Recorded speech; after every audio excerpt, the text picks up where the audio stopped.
வசனத்திலே, கர்த்தருடைய தாசனாகிய மோசே மரித்த பின்பு கர்த்தர் மோசேயின் ஊழியக்காரனான நூனின் குமாரன் யோசுவா, அதாவது வேலைக்காரன், the servant of Moses என்றுதான் இருக்கிறது. யோசுவாவை வேதம் அறிமுகம் செய்யும் போது மோசேயின் வேலைக்காரன் என்றுதான் இருக்கிறது. he was a servant. அந்த நிலைமையில் தான் அவன் இருந்தான். அதனால் ஆண்டவருக்கு உண்மையோடு உத்தமத்தோடு இருந்ததுனாலே ஆண்டவர் அவனை உயர்த்தினார். அல்லேலூயா.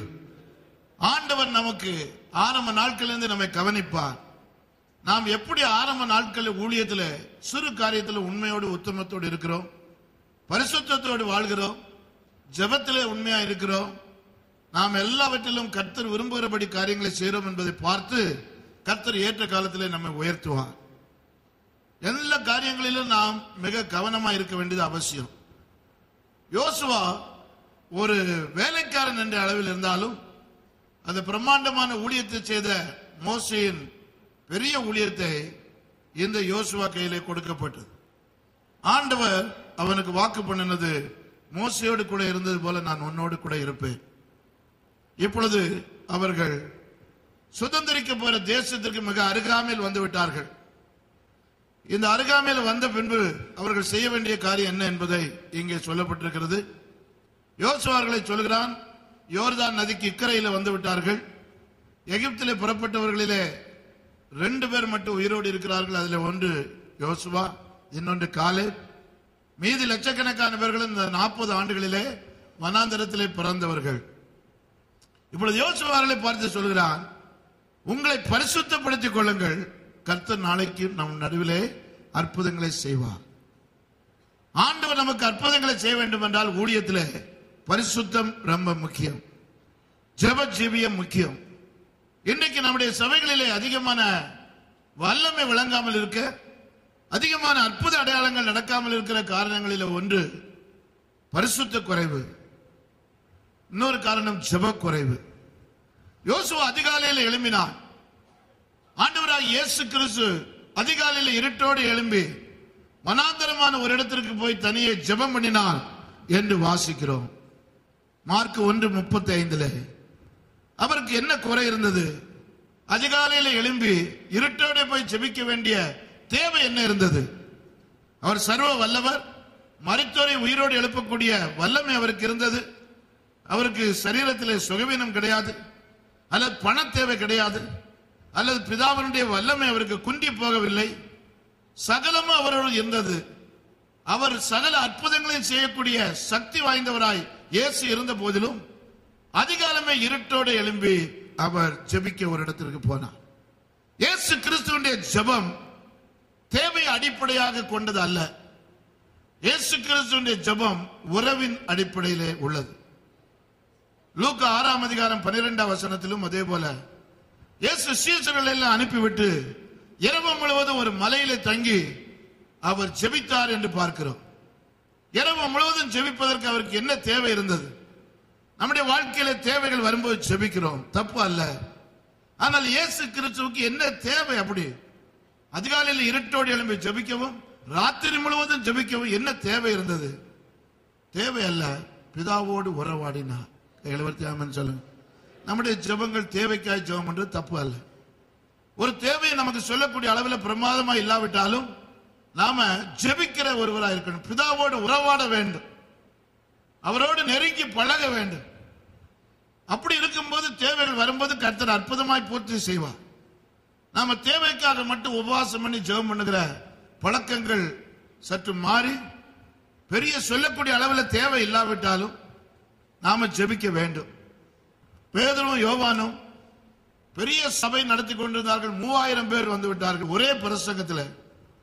ஆனாலும் அப்போஸ்தலர் 3ஆம் அதிகாரத்தில் பார்க்கிறோம், ஜெப வேளை ஆகிய 9ஆம் மணி நேரத்தில் பேதுருவும் யோவானும் தேவாலயத்துக்கு போனார்கள். 3000 பேர் இருக்கிறாங்க. திடீர்னு ஒரே நாள்ல வந்த சபை, கொஞ்சம் கொஞ்சமா வந்ததல்ல. அவ்வளவு பெரிய சபை நடத்தினாலும் ஜெப நேரத்திற்கு அவர்கள் ஜெபிக்க போனார்கள். பெந்தெகோஸ்தே ஊழியர்களாகிய நாம் தேவனுடைய ஊழியத்தை சேர்வர்கள் ஜெபத்தை குறித்து உங்களுக்கு சொல்ல வேண்டியதில்லை, நல்லா ஜெபிப்பீர்கள் என்று நம்புகிறேன். நம்முடைய ஜெபத்தில் ஒரு புரட்சிகரமான மாற்றம் உண்டாக வேண்டும். அற்புதங்கள் நடக்க வேண்டுமா? நாம ஜெபிக்கிறேன்னு சொன்னா போதாது, அற்புதங்கள் நடக்க வரையிலும் ஜெபிக்கணும். தேவன் வல்லமையாய் பயன்படுத்த வரையிலும் ஜெபிக்க வேண்டும்.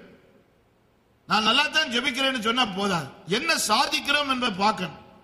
ஒன்னும் பிரமாதமா நடக்கலன்னு சொன்னா இன்னும் என்னென்ன குறை உண்டு என்று பார்த்து ஜெபிக்க வேண்டும். நம்முடைய ஜெபம் ஒரு சடங்காச்சாரமாய் மாறிவிடக் கூடாது. நம்முடைய ஜெபம் தேவ வல்லமையை கொண்டு வருகிறதா இருக்க வேண்டும், காரியங்கள் நடக்கிறதா இருக்க வேண்டும். நாம இங்க கூடி வந்திருக்க எல்லாருமே ஜெபிக்கிறவர்கள் தான். ஆனா அந்த ஜெபத்தின் மூலம் என்ன நடக்கிறதுங்கிறத தான் பார்க்கணும். நாமே நமக்கு திருப்தி ஆகி நல்லா தான் ஜெபிக்கிறேன்னு சொல்லி விட்டுறக்கூடாது.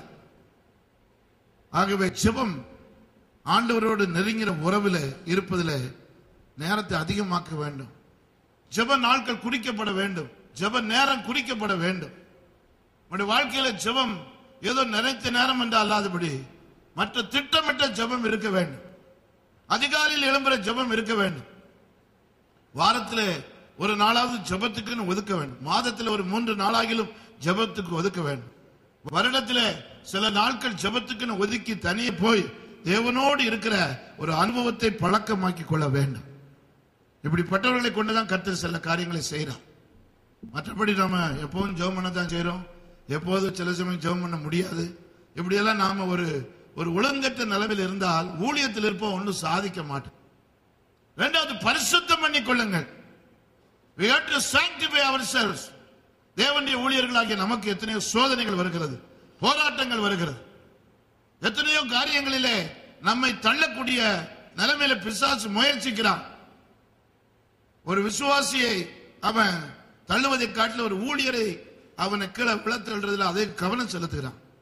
ஒரு சபையை பாதிக்கப்படும், ஒரு ஸ்தாபனமே பாதிக்கப்படும். ஆகவே தேவனுடைய ஊழியர்களாகிய நாம் என்னென்ன காரியங்கள் நம்மிடத்தில் பரிசுத்த குறைவு இருக்கிறது.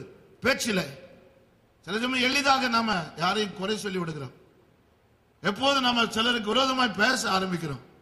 சிலரும் பேசாவிட்டாலும் கூட நம்முடைய எண்ணங்களிலே நாம குறையாக பேச ஆரம்பிக்கிறோம். பரிசுத்தவான்களை பேச்சில சில சமயங்களில் சுத்தம் இருக்காது, எண்ணங்களிலே சுத்தம் இருக்காது, நம்முடைய அன்றாட வாழ்க்கையில சுத்தம் இருக்காது. பலவிதமான பிரச்சனைகள், உலகத்தில் காணப்படக்கூடிய அத்தனை பாவங்களும் ஊழியர்கள் மத்தியிலும் காணப்படுகிற நடத்தையில அநேகர் சரியில்லை. அவர்களுடைய பாவம் வெளியே தெரியாதனாலே அவர்கள் தொடர்ந்து ஊழியத்தை செய்கிறார்கள். ஆனா ஆண்டவர் அவர்களை விட்டு போய் ரொம்ப நாள் ஆயிற்று. காரணம், அவர்கள் கர்த்தருக்கு உண்மையாக இல்லை, நடத்தையில வெளியே கண்டுபிடிக்கப்படாதனாலே அவர்கள் தொடர்ந்து ஊழியத்தில் இருக்கிறார்கள். ஆனா ஆண்டவர் அதை பார்த்ததுனாலே அவர் அப்போதே அவருடைய கையை நம்ம விட்டு எடுத்து விட்டார். நாம தொடர்ந்து ஊழியத்தில் இருப்போம், பழகின பாஷையை பேசிக்கொண்டு இருப்போம், அந்நிய பாஷை. ஆனால் தேவனுடைய அங்கீகாரம் இருக்கார். காரணம், நம்மை பார்க்கும்போது அவர் நமக்குள்ளே நடத்த விஷயத்திலே, பண விஷயத்திலே, ஸ்தாபனத்திலிருந்து கொண்டு அதை குறை சொல்லிக்கிட்டே இருக்கிறது. பல காரியங்கள் இருக்கும். நிறைய ஆட்கள் சபைகளில் இருக்கிற அநேகர் அப்படிதான் பாஸ்டருக்கு கீழ்ப்படுகிறது. எப்போதுமே பரிசுத்தவான்களா இருப்பாங்க, நல்லா இருப்பாங்க.